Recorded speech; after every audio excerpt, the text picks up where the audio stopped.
হযরতে আনাস ইবনে মালিক রাদিয়াল্লাহু তাআলা আনহু হাদিসটি বর্ণনা করেছেন। নবীজি বলেন, ইন্না বানি ইসরাঈল তাফাররাকাত আলা 72 মিল্লাহ ওয়া তাফতারিকু উম্মতি আলা 73 মিল্লাহ কুল্লুহুম ফিন-নার ইল্লা মিল্লাতান ওয়াহিদা। ক্বালু মান হিয়া ইয়া রাসূলুল্লাহ? ক্বালা মা আনা আলাইহি ওয়া আসহাবী।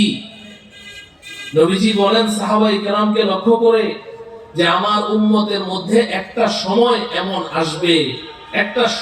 এমন আসবে যে আমার উম্মত বনি ইসরাইলের মতো তারা বিভিন্ন দলে দলে উপদলে বিভক্ত হতে হতে বনি ইসরাইলের মধ্যে হয়েছিল 72টি দল, আমার উম্মতের মধ্যে হবে 73টি দল। নাউযুবিল্লাহ।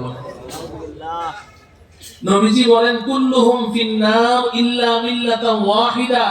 এই আমার সাহাবীরা শুনো, এই 73টি দলের মধ্যে একটি দল বাদে বাকি সবগুলো জাহান্নামে নিক্ষিপ্ত হবে। নাউযুবিল্লাহ। 73টি দল। কয়টি দল? 73টি দল। আপনারা যদি ভাবেন যে এই 73 দলের মধ্যে কাফের, মুশরিক, বেঈমান, হিন্দু, বৌদ্ধ, খ্রিস্টান, ইহুদি এরাও শামিল আছে, না না না, কোন অমুসলিমদের সম্পর্কে নবীজি বলেননি। যারা নিজেদেরকে ঈমানদার মুসলমান বলে দাবি করছে এদের মধ্যেই 73টি দল হয়ে যাবে। এই 73টি দলের মধ্যে নবীজির ঘোষণা অনুযায়ী জাহান্নামে যাবে কয়টি দল? কথা বলেন, কয়টি দল? 72টি দল। জান্নাতে যাবে কয়টি দল? একটি দল। এই যে বাকি 72টি দল নবীজির ঘোষণা অনুযায়ী জাহান্নামী, আমার আপনার ঘোষণা অনুযায়ী নয়, কোন মাওলানা সাহেবের ঘোষণা অনুযায়ী নয়, নবীজির ঘোষণা মতে 72টি দল জাহান্নামে যাবে। এই 72টি দলই টুপি দাড়িওয়ালাই হবে, লম্বা পাঞ্জাবি ওলাই হবে, বড় পাগড়ি ওলাই হবে। এখন প্রশ্ন হলো, এই 73 দলের মধ্যে একটি মাত্র দল হকের উপরে আছে, বাকি 72টি দল বাতিল, গোমরা, পথভ্রষ্ট। এখন আমি কিভাবে বুঝবো যে আমি হকের উপরে আছি কিনা? আমি তো ওই 72 দলের একজন হতে পারি। এই হক জামাত, সত্যের পথের পথিক, নাজাত প্রাপ্ত, মুক্তি প্রাপ্ত এই দল, এটি কোনটি? প্রথম দায়িত্ব হলো এই দলটিকে ফাইন্ড আউট করা, খুঁজে বের করা। 2 নম্বর কাজ হলো আমাকে ওই দল অন্তর্ভুক্ত করে নেওয়া। আমি যখন বুঝবো যে হ্যাঁ আমি হকের উপরে আছি, তখনই না আমার উপরে দায়িত্ব আসবে যে তুমি এখন হকের দাওয়াত অন্যকে দাও।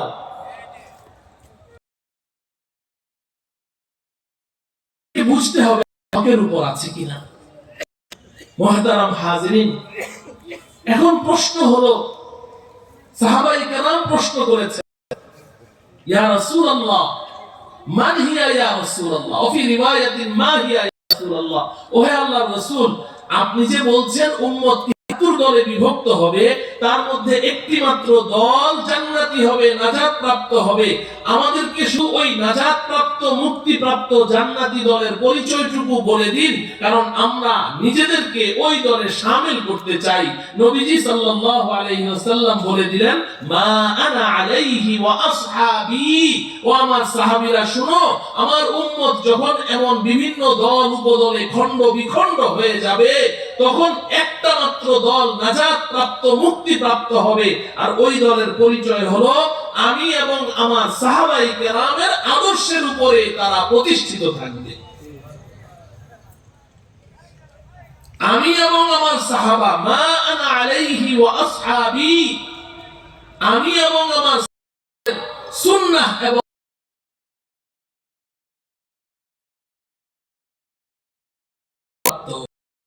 এছাড়া বাকি সবগুলো দল জাহান্নামী হবে। কুল্লুহুম ফিন-নার। এই কথা বলেছেন।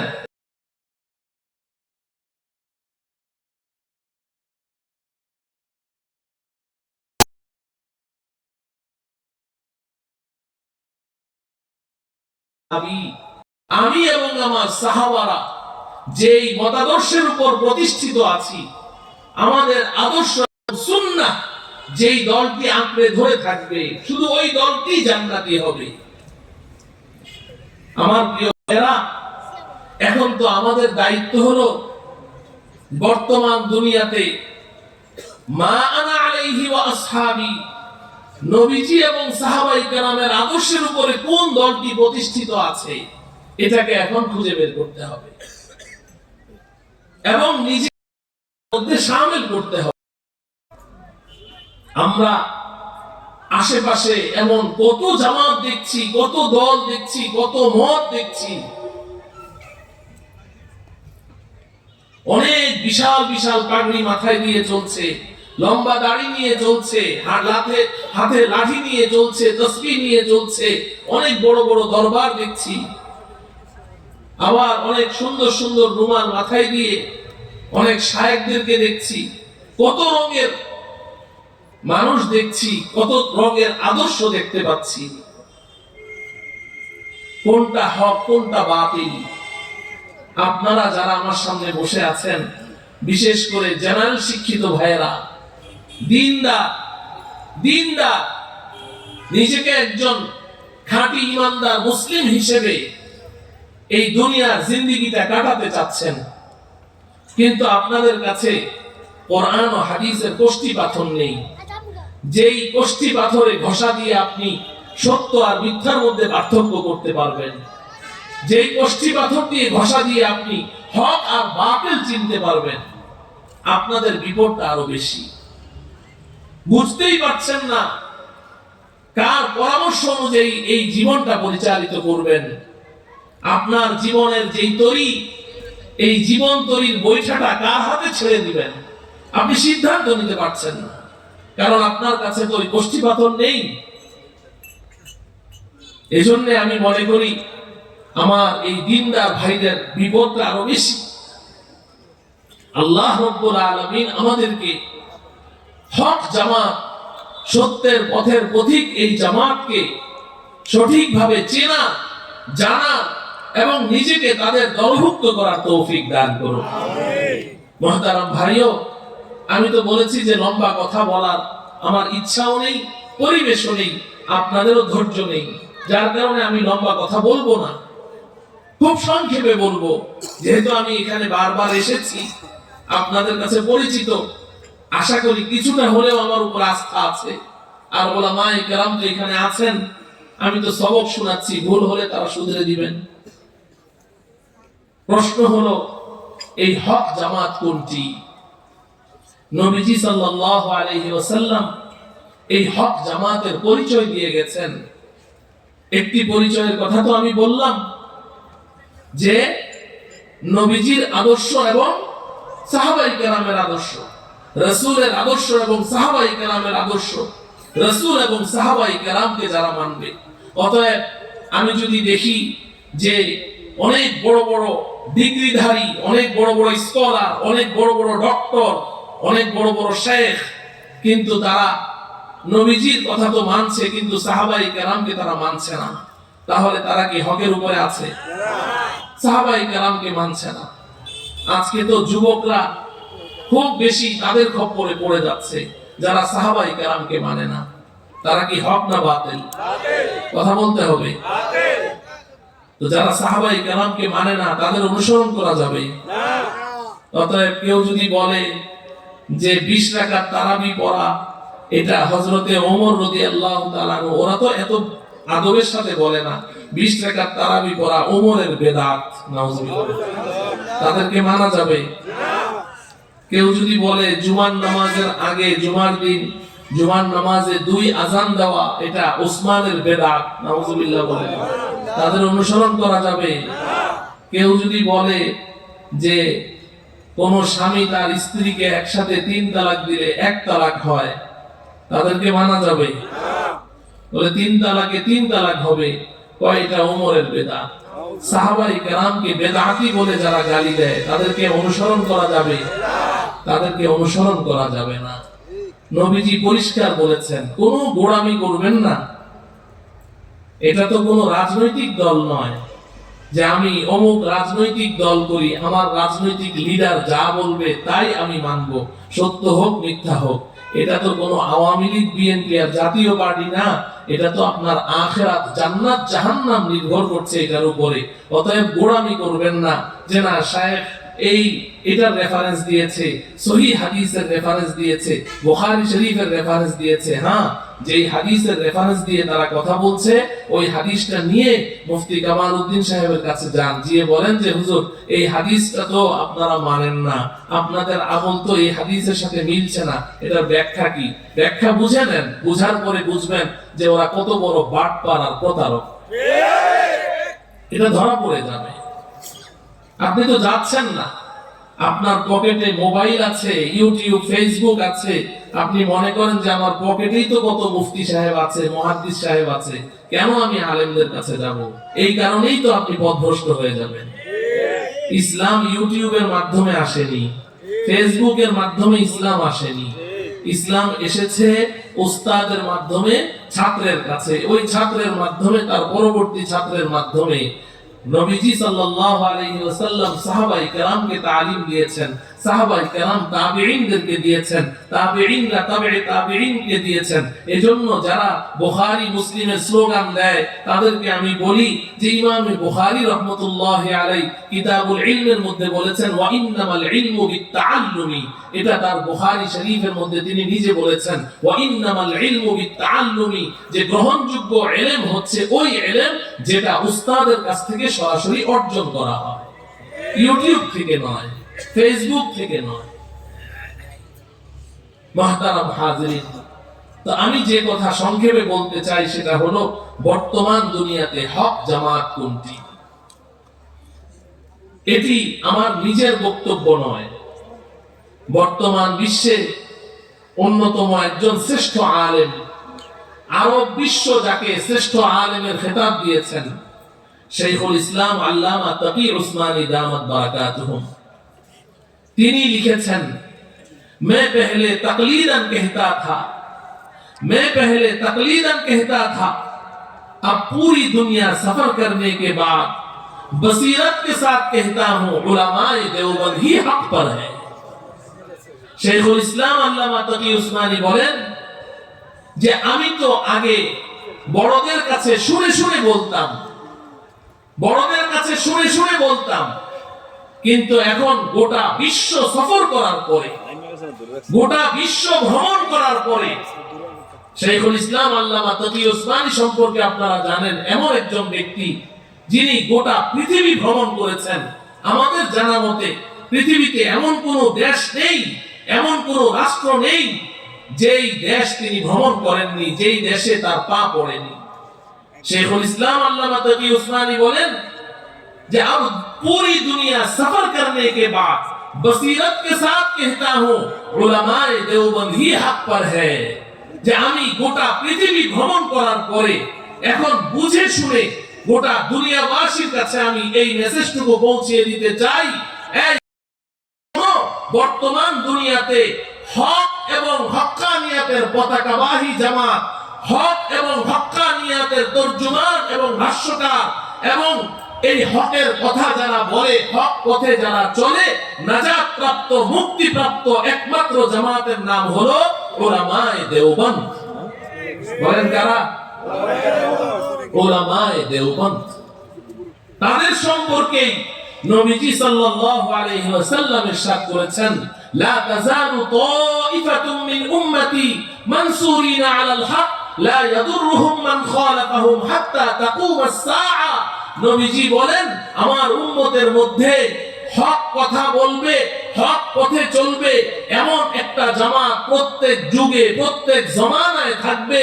কোন নিন্দুকের নিন্দা, কোন ভৎসনাকারীর ভৎসনা, কোন জালেম অত্যাচারী রাজা বাদশার জেল জুলুম নির্যাতন তাদেরকে হক কথা বলা থেকে, হক পথে চলা থেকে এক চুল পরিমাণ বিচ্যুত করতে পারবে না।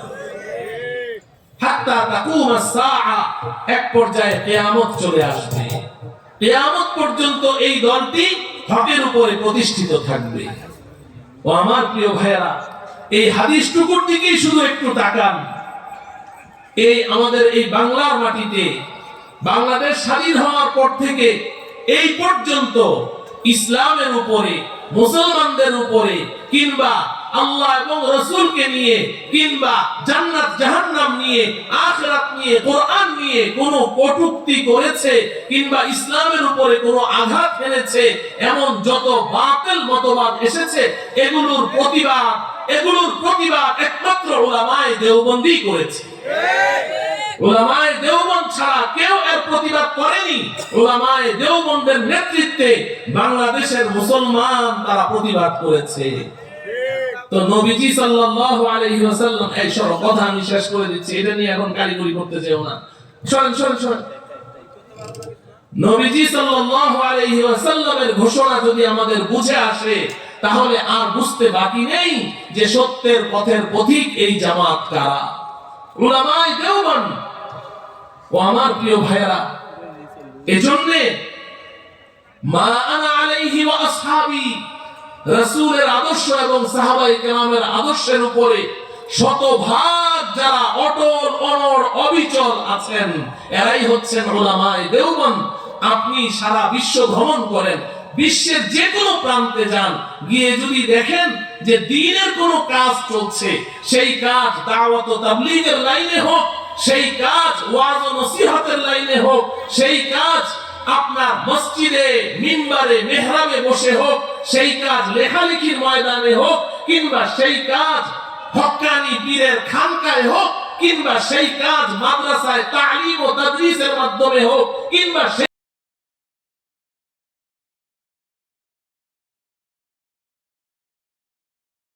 ওই কাজটি দেখবেন এর গোড়ায় কোনো না কোনো দেওবন্দি আলেম রয়েছে। দেওবন্দি আলেমের নেতৃত্বে এই কাজটি পরিচালিত হচ্ছে, তবেই দেখবেন রাসূলের সুন্নাহ এবং সাহাবায়ে কেরামের সুন্নাহর উপরে কাজটি পরিচালিত হচ্ছে।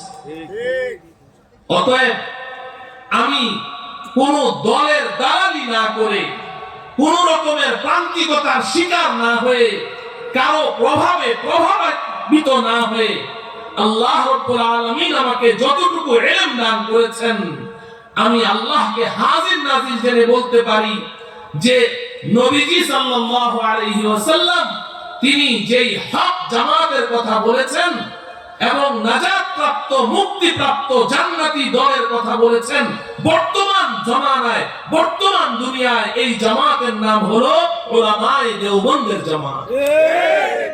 উলামায়ে দেওবন্দ তাই হচ্ছে এখন হকের মানদণ্ড, সত্যের মানদণ্ড। অতএব উলামায়ে দেওবন্দ এবং সারা পৃথিবীতে ছড়িয়ে ছিটিয়ে থাকা অসংখ্য অগণিত দেওবন্দি মাদ্রাসা, এই জামিয়া মাহমুদিয়া যেই মাদ্রাসার মাহফিলে আপনারা এসেছেন, এটা একটা দেওবন্দি মাদ্রাসা, যেটাকে আপনারা কওমি মাদ্রাসা বলেন, দেওবন্দি মাদ্রাসা বলেন। এই মাদারিসে কওমিয়া, মাদারিসে দেওবন্দিয়া, এখানকার ফাজিল উলামায়ে কেরাম, এই উলামায়ে দেওবন্দ তারা যেটাকে হক বলবেন ওটাই হক, যেটাকে বাতিল বলবেন ওটাই বাতিল, কারণ তারা কোরআন ও হাদিসের আলোকে তারা সহিহ দাওয়াতটাই উম্মতের সামনে পৌঁছান, যেটার উপরে সাহাবায়ে কেরাম অটল ছিলেন। সর্বশেষ কথা, আমি আজকে আপনাদেরকে যে দাওয়াতটুকু দিতে চাই সেটি হলো, সামনে আমাদের দাওয়াত ও তাবলীগের বড় ইজতেমা আসছে। এই ইজতেমার মধ্যে উলামায়ে দেওবন্দ যেই ইজতেমাকে সমর্থন দিবেন আমরা ওই ইজতেমায় অংশগ্রহণ করব। উলামায়ে দেওবন্দ যেটাকে বাতিল বলবেন সেটাকে আমরা অ্যাভয়েড করব। এটার নাম হক, এটার নাম দ্বীন, এটা দুনিয়া নয়, এটা রাজনীতি নয়, এটা দ্বীন। আমার প্রিয় ভাইয়া, খুব ভালো করে বুঝেন, এটা দ্বীন, এটার উপরে আপনার জান্নাত জাহান্নাম নির্ভর করছে। উলামায়ে দেওবন্দ যদি বলে আপনি এক পীরের মুরিদ, উলামায়ে দেওবন্দ বলছেন তোমার পীর হকের উপরে নেই, সে পথভ্রষ্ট, সে বাতিল, সে রাসূলের সুন্নাহ থেকে দূরে সরে গেছে। যেদিন উলামায়ে দেওবন্দ এই ফতোয়া দিবেন, সাথে সাথে ওই পীরকে ত্যাগ করতে হবে, তবেই না এটাকে ঈমান বলা হবে। নবীজি বলেছেন আল হুব্বু ফিল্লাহ ওয়াল বুগযু ফিল্লাহ মিনাল ঈমান। তুমি কাউকে ভালোবাসবে তো আল্লাহকে খুশি করার জন্য ভালোবাসবে, কাউকে যদি তুমি অপছন্দ করবে, ঘৃণা করবে, কারোর সাথে সম্পর্ক ছেদ করবে, তো আল্লাহকে খুশি করার জন্যই করবে। ও আমার প্রিয় ভাইয়েরা, আজকে যেই আমির সাহেবের প্রেমে পড়ে, আজকে আমাদের এই দ্বীনি দাওয়াতি ভাইয়েরা যেই আমিরের প্রেমে পড়ে আজকে কর্মকাণ্ডে লিপ্ত হচ্ছে, ওই আমিরকে তারা কি ভালোবাসে তার চেয়ে আমরা আরো অনেক বেশি ভালোবাসতাম, অনেক বেশি ভালোবাসতাম। আমি দারুল উলুম দেওবন্দের ছাত্র, আমি দারুল উলুম দেওবন্দের মসজিদে রশিদের ইমাম ছিলাম। আমার পেছনে তারা নামাজ পড়েছেন, আল্লাহর জন্য তাদেরকে ভালোবেসেছি। দুনিয়ার ভালোবাসা একদিকে, সবকিছুর ঊর্ধ্বে তাদেরকে ভালোবেসেছি, সেই ভালোবাসা ছিল আল্লাহর জন্য। এখন যে তাদের সাথে সম্পর্ক ছিন্ন করেছি, এই সম্পর্ক ছিন্ন করেছি আল্লাহর জন্য। হাসরের ময়দানে যখন সূর্য মাথার উপরে থাকবে, কোনো ছায়ার ব্যবস্থা থাকবে না। নবীজি বলেন একমাত্র আল্লাহর আরশের ছায়া থাকবে। ওই দিন আল্লাহ রাব্বুল আলামিন 7 শ্রেণীর মানুষকে দয়া করে, মায়া করে সূর্যের তাপের নিচে সামান্য মাত্র কষ্ট না দিয়ে সরাসরি আল্লাহ পাক আরশের ছায়ার নিচে আশ্রয় দিয়ে দিবেন। নবীজি ওই 7 জনের মধ্যে একজনের কথা বলেছেন, ওয়ারাজুলানি তাহাব্বা ফিল্লাহ ইজতামা আলাইহি ওয়া তাফাররাকা আলাইহি। বুখারী শরীফের হাদিস। নবীজি বলেন দুইজন মানুষ একজন আরেকজনকে মহব্বত করে আল্লাহকে খুশি করার জন্য। ওয়ারাজুলানি তাহাব্বা ফিল্লাহ ইজতামা আলাইহি, যদি সে তার সাথে মিলিত হয় তো আল্লাহকে খুশি করার জন্য। আবার ওয়া তাফাররাকা আলাইহি, যদি তার সাথে সম্পর্ক ছিন্ন করে সেটাও আল্লাহকে খুশি করার জন্য। এতদিন তাকে ভালোবেসেছি আল্লাহকে খুশি করার জন্য। ইজতেমার ময়দানে আমরা মাদ্রাসার উস্তাদ ছাত্ররা চাতক পাখির মতো চেয়ে আছি, কখন তিনি আসবেন, কখন তিনি বয়ান করবেন। তাকেই তো সবচেয়ে বেশি মহব্বত করেছি, তাকেই তো সবচেয়ে বেশি ভালোবেসেছি, দুনিয়ার লোভে নয়, আল্লাহকে পাওয়ার জন্য। আজকে তার বিরুদ্ধে কথা বলছি, এত জুলুম নির্যাতনের পরেও, এত অত্যাচারের পরেও, এত সন্ত্রাসী হামলার শিকার হওয়ার পরেও আজকে তার বিরুদ্ধে তোমার সামনে কথা বলছি, দুনিয়ার কোনো স্বার্থে নয়, একমাত্র আল্লাহকে খুশি করার জন্য। যদি এই ঈমানি বল নিয়ে চলতে পারি তো নবীজি ঘোষণা দিয়েছেন হাসরের ময়দানে তোমাকে আল্লাহ পাক সূর্যের তাপের নিচে কষ্ট দিবেন না, তোমাকে আরশের ছায়ার নিচে আশ্রয় দিয়ে দিবেন। ও আমার প্রিয় ভাইয়েরা, এজন্য কারো সাথে ঝগড়া নয়, বিবাদ নয়, হক বুঝার জন্য বলছি। নিজে যদি হকের উপরে চলতে না পারি তো হকের দাওয়াতটা দিব কি? খুদ গুমরাস কেরা রাহবারি কুনার, ফার্সিতে বলে নিজেই পথভ্রষ্ট, অন্যকে কেমনে রাহবারি করবে, অন্যকে কেমনে পথ দেখাবে? যেই সরিষার মধ্যে ভূত, ওই সরিষা দিয়ে আবার ভূত দাঁড়াবে কেমনে? তুমি নিজে দ্বীনের দাওয়াত দাও, তুমি নিজেই তো দ্বীনের উপরে নেই, তুমি তো হক পথ থেকে, সিরাতে মুস্তাকিম থেকে লক্ষ যোজন দূরে ছিটকে পড়ে আছো। এজন্য